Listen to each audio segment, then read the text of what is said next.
नमस्कार दोस्तों। आज आपके लिए हम लाए हैं बिग अपडेट। मैं लोकेंद्र, मध्य प्रदेश पुलिस, और आज हम बात करेंगे पटवारी की चयन भर्ती पे।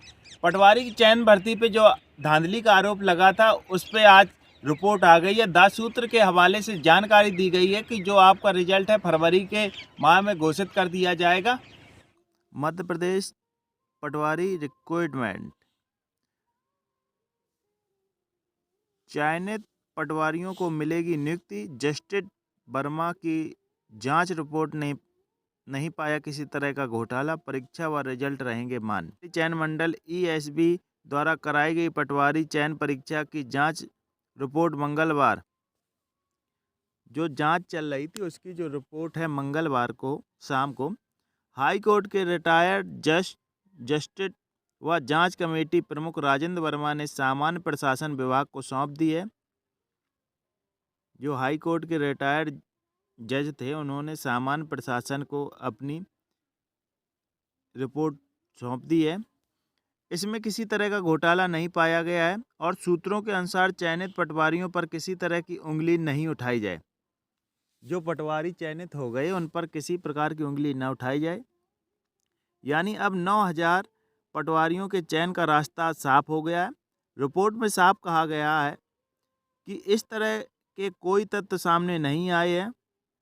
रिपोर्ट में बताया गया है कि इस प्रकार का कोई तथ्य सामने नहीं आया है कि किसी सेंटर के टॉप 10 में से 7 मेरिट होल्डर आने से पूरी परीक्षा को रद्द कर दिया जाए। इसमें बताया गया है कि 10 टॉपर्स में से ऐसी कहीं संभावना नहीं है कि परीक्षा को रद्द कर दी जाए। पहले देखते हैं कमेटी के प्रमुख बिंदु। कमेटी का साफ कहना है कि जो टॉपर्स हैं उन्होंने अलग अलग समय पर दस्तावेज भरे हैं, परीक्षा दी है। ऐसे में ये संदेह नहीं किया जा सकता कि किसी गड़बड़ी से टॉपर्स बने हैं। मतलब उन्होंने अगल अगल कागज़ भरे हैं और दस्तावेज भरे हैं, जिससे ये निर्धारित नहीं किया जा सकता है कि टॉपर्स ने गड़बड़ी की है। एक ही सेंटर में 114 चयन होने पर भी शंका नहीं की जा सकती है, क्योंकि उम्मीदवार लाखों में थे और कई सेंटरों से 200 भी चयन हुआ है। मतलब एक सेंटर से 200 लोगों का भी चयन हुआ है, ये कमेटी का कहना है। एक ही सेंटर से टॉपर अधिक आने से पूरी परीक्षा का संशय नहीं कर सकते हैं। मतलब एक ही सेंटर पे अगर टॉपर्स ज़्यादा आते हैं उससे संशय नहीं कर सकते। जो दिव्यांग हैं उनके दस्तावेज सही या गलत, ये तो नियुक्ति के समय दस्तावेज सत्यापन से ही पता चलेगा, इसलिए इस पर शक नहीं कर सकते। जब आप उधर कागज दिखाने जाओगे तभी आपको तय किया जाएगा।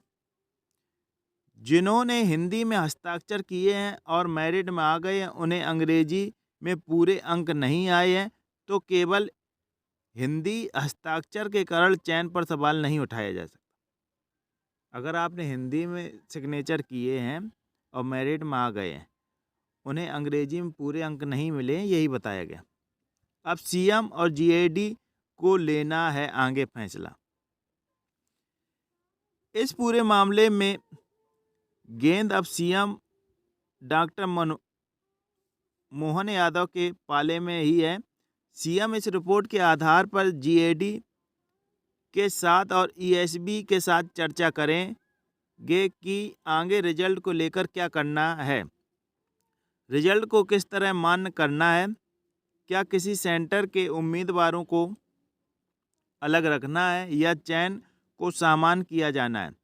रिजल्ट मान्य है तो फिर इन्हें नए सिरे से क्या 87-13% से जारी करना है या इस पर 87% फार्मूला लागू नहीं करना है। अब इसमें ये तय करना है कि 87-13 वाला फार्मूला लगाना है क्या नहीं लगाना, क्योंकि ये हाई कोर्ट के ओबीसी आरक्षण मामले में रोक लगाने से पहले जारी हुआ रिजल्ट है।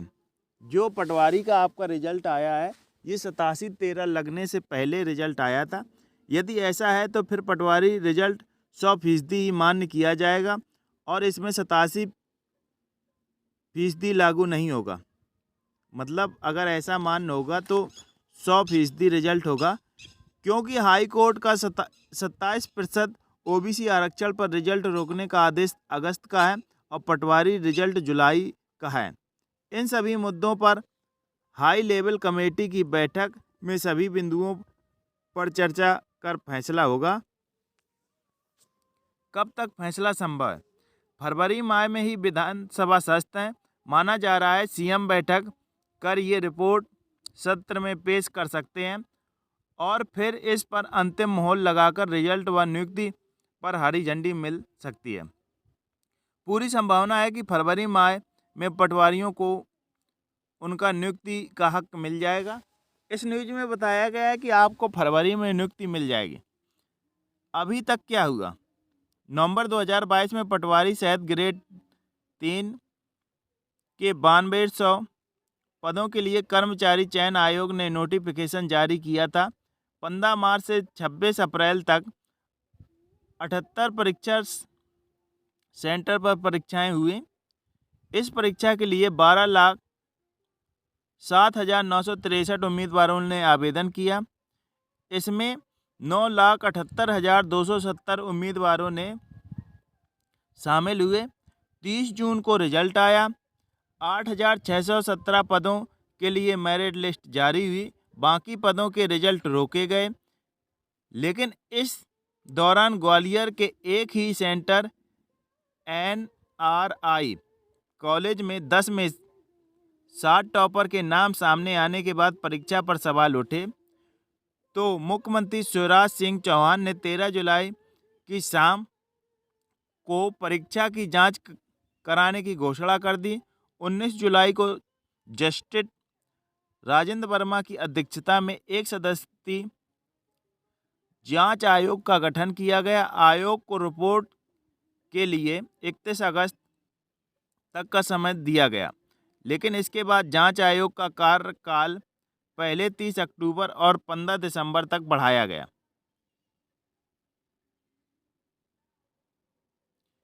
इसके बाद नई सरकार में कार्यकाल 31 जनवरी तक बढ़ा दिया गया। ग्वालियर का NRI सेंटर के चयन संकट में।